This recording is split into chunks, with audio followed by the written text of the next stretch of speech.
ऑफिसमध्ये बर्थडे साजरा करताय, थांबा. आता हा थेट नियम बदललाय. शासकीय ऑफिसमध्ये वाढदिवस साजरा करणं म्हणजे केक कापणं, सेल्फी, फोटो, रील्स हे सगळं आता चक्क महागात पडू शकतं. कारण सरकारनं नवीन आदेश काढलाय. ऑफिसच्या वेळेत किंवा ऑफिसच्या जागेत कोणतंही वैयक्तिक सेलिब्रेशन शिस्तभंग मानलं जाईल. म्हणजे काय? जर ऑफिसमध्ये केक कापलात, चहा नाश्त्याचे प्रोग्राम केले, फोटोशूट केलं, काम थांबवलं, तर तुमच्यावर थेट कारवाई होऊ शकते. समज, तक्रार, पदोन्नती थांबवणं, निलंबन, अगदी नोकरीवरही परिणाम होऊ शकतो. कारण काय? तर सरकारी ऑफिसमध्ये लोक कामासाठी येतात आणि ऑफिसमध्ये वाढदिवस पार्टी चालू असते.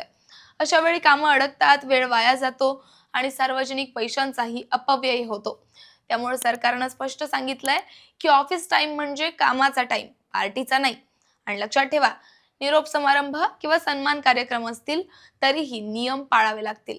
परवानगीशिवाय काहीच नाही.